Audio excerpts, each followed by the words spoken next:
The town I live in is small and quiet, the kind of place where you know nearly everyone's name and the sound of their voice.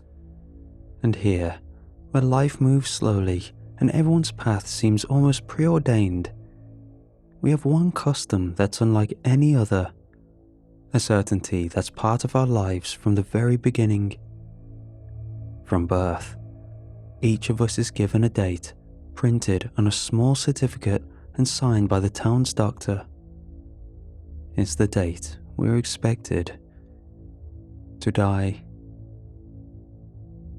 Most of us accept it without question and treat it almost like a birthday or a local holiday. Just a fact of life here in a town that values tradition and stability. That's how it's always been. You're born, you live, and you prepare for that final day when it comes. Some people throw big last day parties or take farewell road trips. Others, like me, keep things simple. The older you get, the more you find comfort in the routine and the little things. I'm Ethan, 45 years old, and my own death date is tomorrow. It's strange, perhaps, but I find myself calm about it, at peace even. I've had a good life here, a good job at the library, a small but loyal circle of friends, and a family who loves me. I've always known this day would come, and there's an odd kind of relief in knowing it's finally here. There's nothing left I feel I need to do.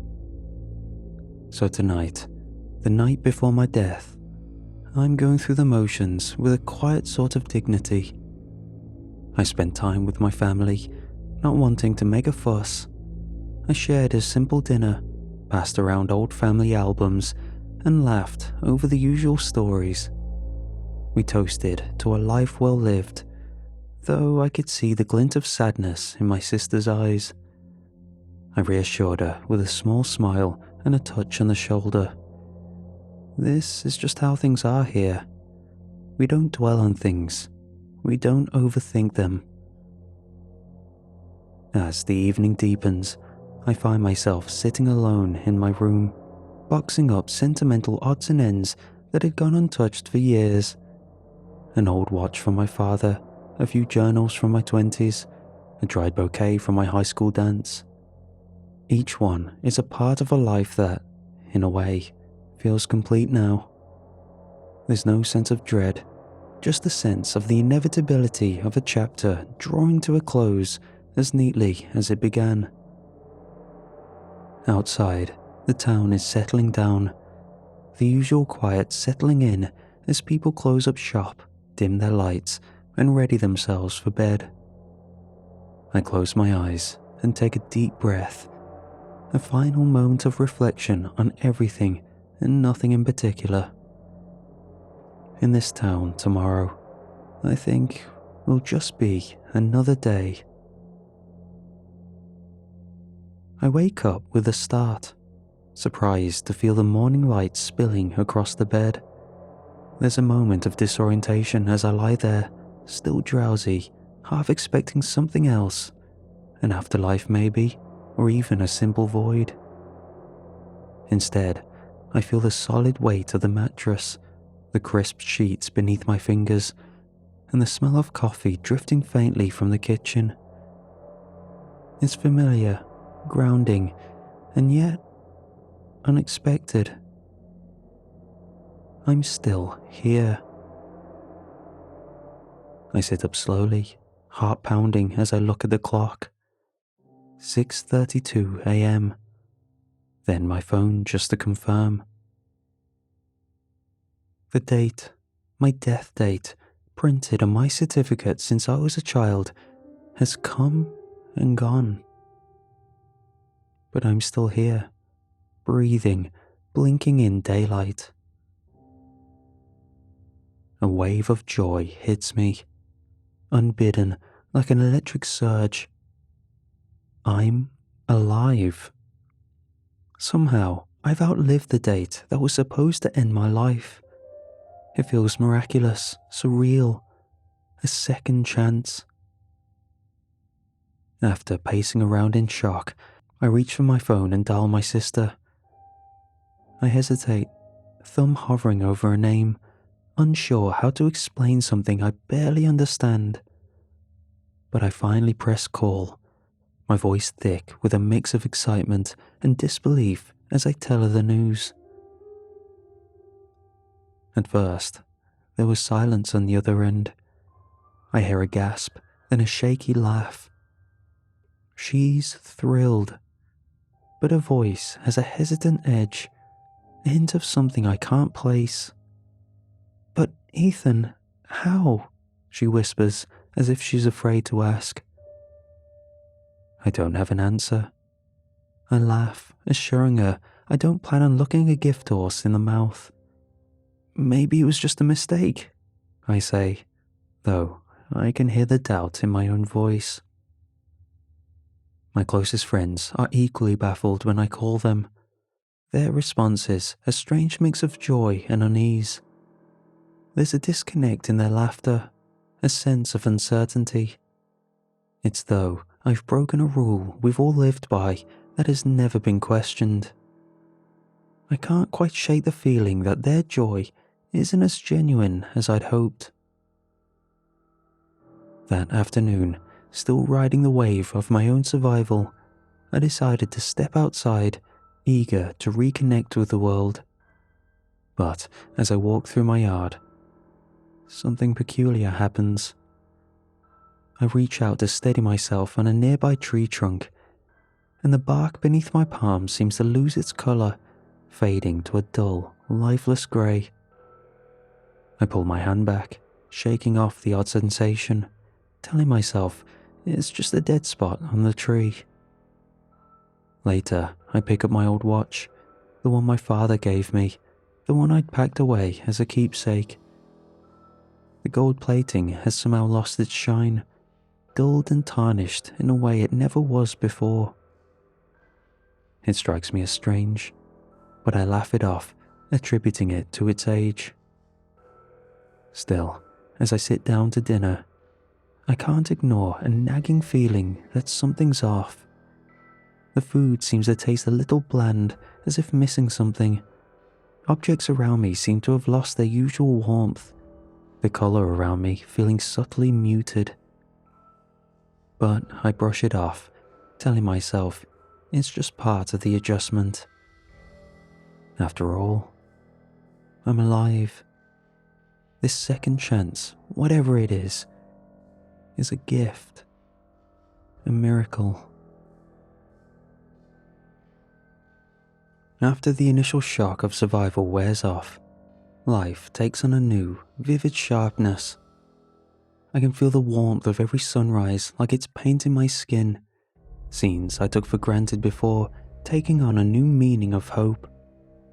Each morning, I wake up with a renewed energy, savouring everything I'd once taken for granted.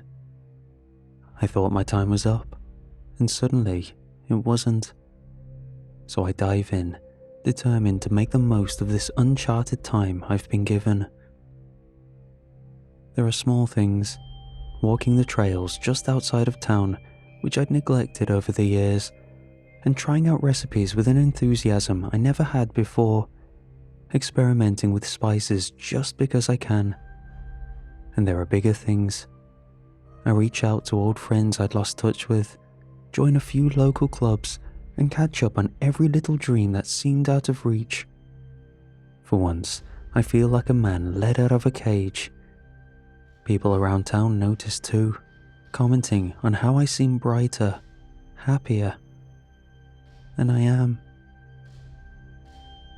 But the brightness fades. Occasionally, I begin feeling drained, nagging exhaustion creeping in no matter how much I sleep. I'll be mid-conversation with a friend and feel like my thoughts are molasses, as if I had to push my words out against a strong wind. My surroundings grow dim, colours appear just a shade darker, and the air is subtly colder. It's subtle, like a shadow creeping just out of sight. One evening, I head to my sister's house for dinner, excited to catch up. She set the table with flowers, all brightly coloured and fresh, something she never does. But an hour into the meal, her face looks pale, a little drawn, and she keeps rubbing her temples, saying she feels unusually tired. The flowers seem to wilt during our meal, petals curling at the edges. She excuses herself early, and I leave feeling unsettled. The next time I visit, she opens the door slowly, greeting me with a hesitant smile that doesn't reach her eyes. She's more distant, her conversation guarded. By the time I leave, I feel a chill in my bones, like I walked out of a freezer. The odd occurrences continue. Electronics around me short out, flickering, then dying in my hands. My old television set gives out with a loud pop one night, the screen going black. Then my microwave, the radio, even my alarm clock, all fail one after the other. At first, I thought it was just bad luck, but when it happened to my phone, I couldn't ignore it anymore. People, too, started drifting away. Friends who were eager to spend time together grow quiet, cancelling plans or cutting conversations short. They tell me they feel off or uncomfortable, fidgeting as if they can't bear to stay near me. Even brief interactions leave them looking tired, distracted, and eager to leave. My sister stops inviting me over entirely, and when I call, her voice is distant, her words clipped. One day, I ran into an old friend, Joe, at the grocery store. We chat for a few minutes, laughing over an old story, but by the end, he looks exhausted. There's a pallor to his face, a sagging to his shoulders. He stammers something about needing to get going, and I watch him leave with a hollow feeling in my stomach. Back home, things get stranger still. Food in my fridge spoils within days, and fruit and vegetables turn soft and foul-smelling, even though they are well within their expiry date. I cook a meal, only to find it tasteless, no matter how well I prepare it. Even the water from my tap tastes stale and flat. Sitting in my silent living room one evening, I feel a profound sense of isolation, a silence pressing in like a weight. The plants droop in their pots, the light flickers overhead, and a gnawing dread settles deep in my stomach. I'm still alive, yes, but something is deeply, unnervingly wrong. As the days drag on, I start avoiding people, embarrassed and afraid of the effect I seem to have on them. My so-called second chance is becoming a curse, pushing everything and everyone away from me. The weight of what's happening settles over me slowly. I've gone over every possible explanation. Stress, coincidence, my own paranoia. Still, I can't ignore what's right before me anymore. The flowers, my food, my friends. They're all affected. Everything I come into contact with fades or dies, drained of its vitality. One morning, as I stare at my reflection in the bathroom mirror, I notice something unsettling in my own eyes. A shadow, an emptiness.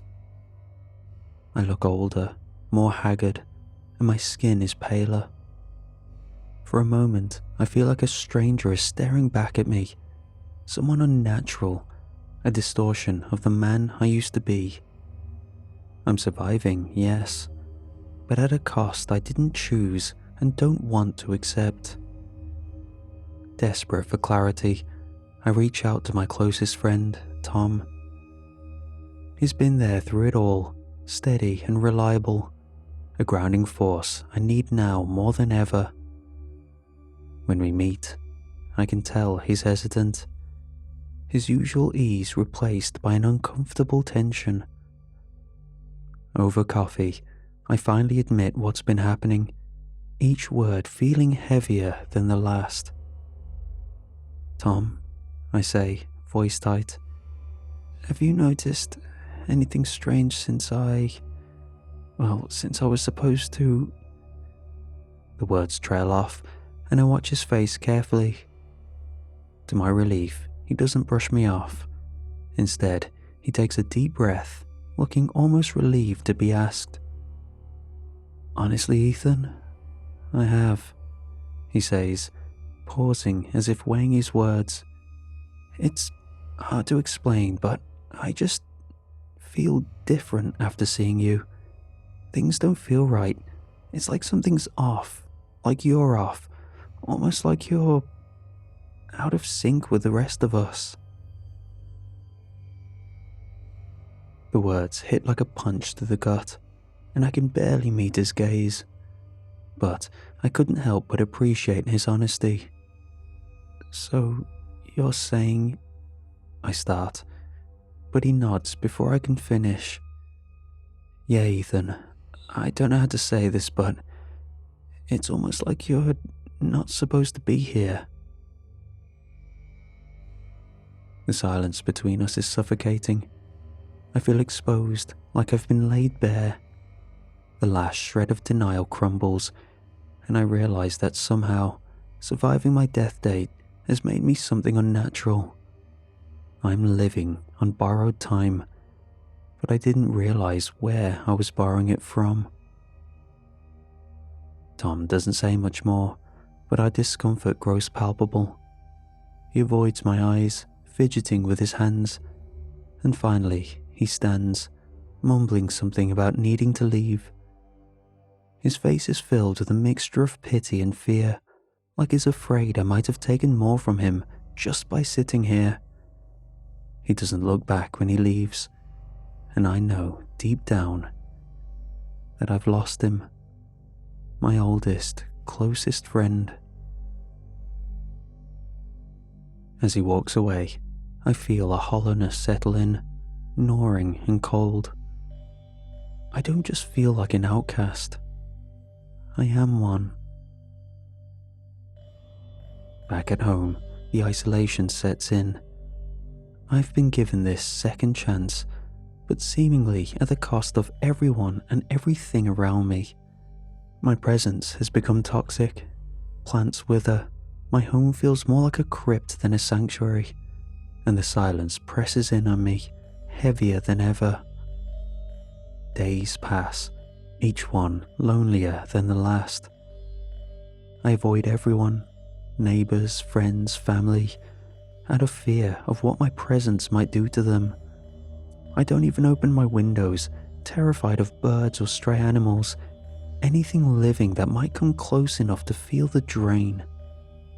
My house becomes a self-imposed prison, a quiet place where I exist in solitude, haunted by the life I'm unintentionally living. What was once a miraculous second chance has become a slow, consuming curse.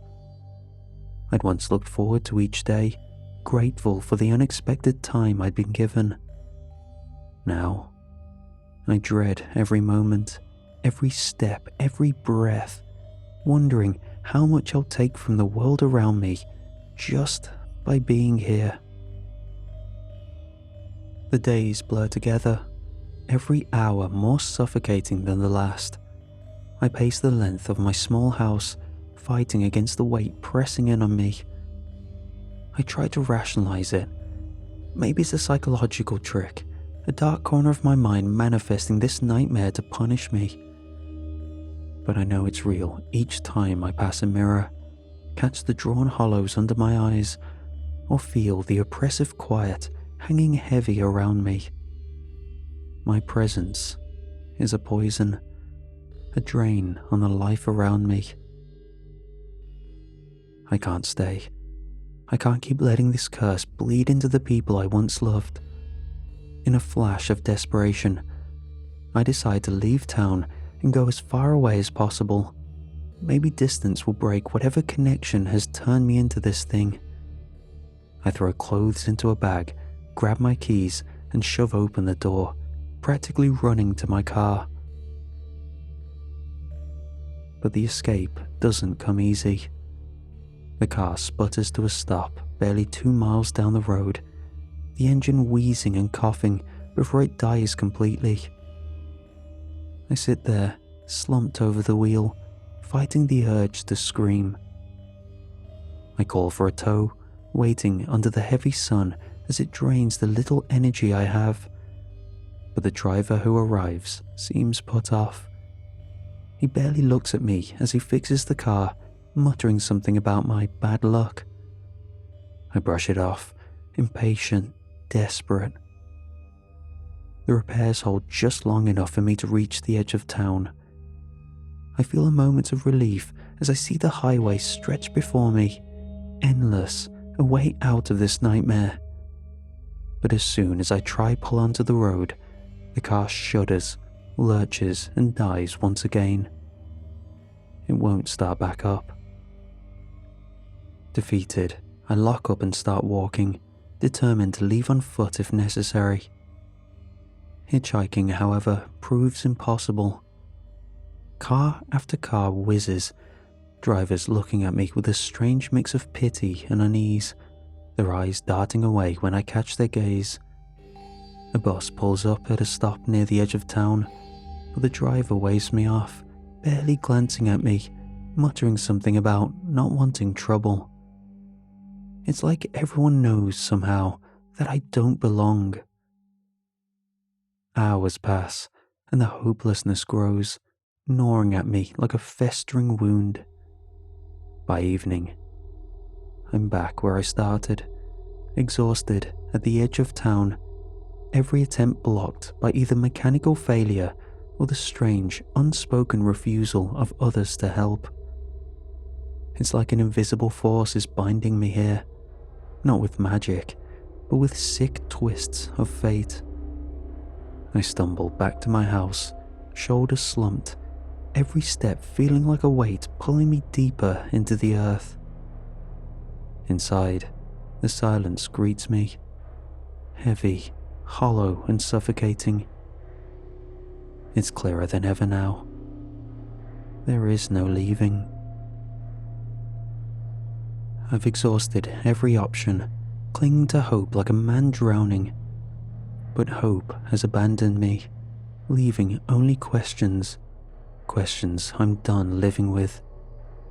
So, I go to the only person who might understand the impossible. The town's oracle is a quiet, reserved woman in her 70s, rumoured to know secrets no one else dares speak of. She's lived here as long as anyone can remember, her presence a fixture as familiar as the buildings themselves. People say she can see the threads of life and death, that she knows things about each of us that we could never know ourselves. The air feels thick as I approach her home, the last place I can go for any sort of clarity. She answers the door before I even knock, as if she's expecting me, and gestures for me to follow her inside. Her home is dim, filled with the smell of old books and faint incense. There's a stillness here, something that feels eternal, as though time has no place in her world. "Please," I say, my voice cracking, "you have to help me. I need to understand. Why did I survive? Why am I like this?" My desperation spills out in words that tumble over each other, jagged with raw need.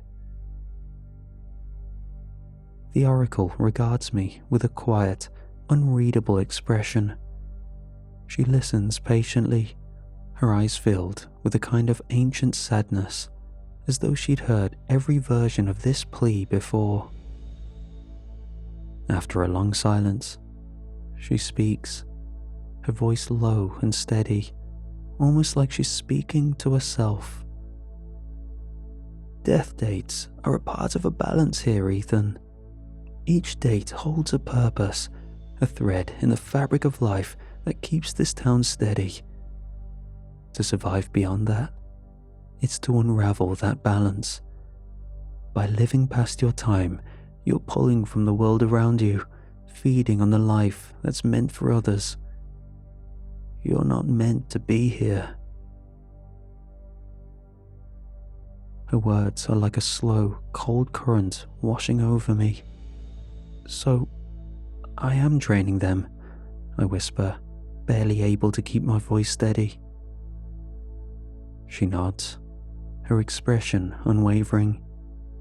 Yes, every moment you remain, others in this town feel it. They lose pieces of themselves, pieces that go to sustain you. That is the price of escaping death. To live, you borrow. You've been borrowing from those around you, their vitality slowly siphoning into you. A sick realization settles in, chilling me to the bone. I felt the fading light in my friend's eyes, the way they've grown wary, distant. I was right to feel like a parasite, and this confirmation is a weight that threatens to crush me. I lower my head, unable to meet her gaze. Is there any way to stop it? I manage, the words barely more than a whisper. The oracle studies me carefully, then nods. There is one way, but it requires surrender. The only way to end this, Ethan, is to restore what was taken, to give back the life you borrowed. You must accept your death as it was meant to be, willingly, to let the balance correct itself. The finality in her voice sinks deep. I fought so hard to stay alive, clinging to each second, each breath. And now I'm being asked to let it go. I feel a strange calm settling in, resignation mingling with a heavy sorrow that tugs at my chest.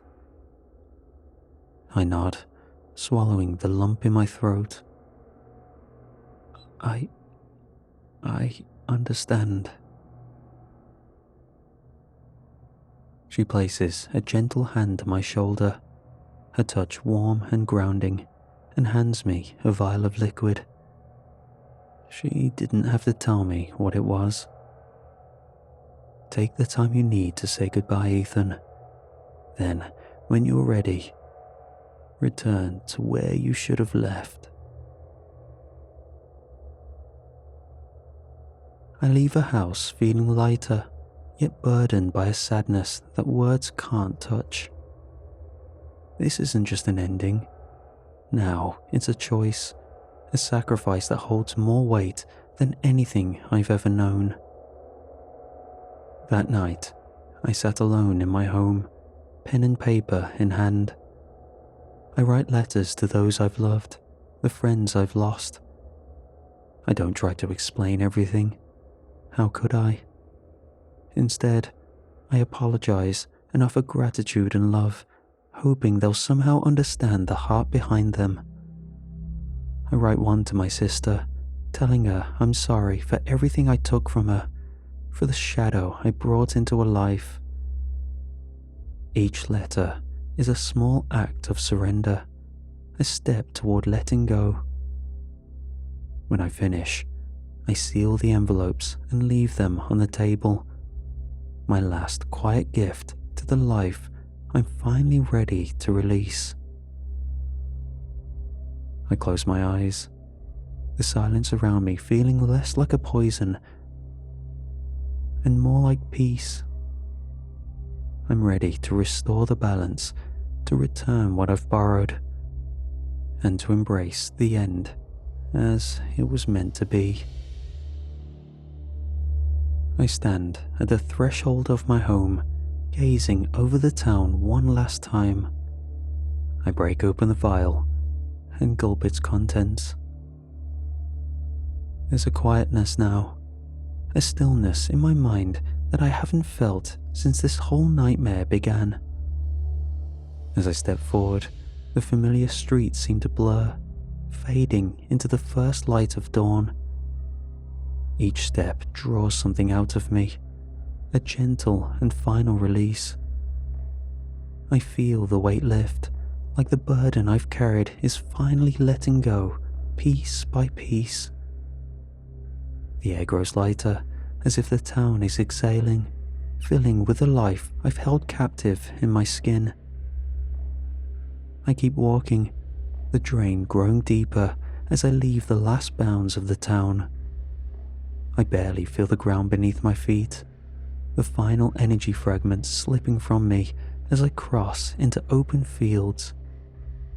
My pulse slows, steady and calm, each beat softer than the last. Around me, the world settles back into what it once was. The trees stand a little taller, the light grows a little brighter, and the quiet murmur of the town's waking hours stirs to life behind me. The sense of pressure I once drained from the others feels restored and whole, as if my departure was what the town needed all along. I glance back, catching the faint outlines of familiar places, and I feel a wave of peace, knowing I'm leaving things as they were meant to be. Faces flash in my mind. My sister's laughter, Tom's quiet smile, the warmth of friends I held dear. They're safe now, free from the pull of my unintended curse. As my breath fades, I know I'm no longer part of this world, but rather a quiet echo, something gentle in the background. I linger only as a whisper, a brief warmth felt by those I loved most, no more than a faint memory, a reminder that I was once here. And in this quiet surrender, I finally find peace, restored to the balance of things as they were always meant to be.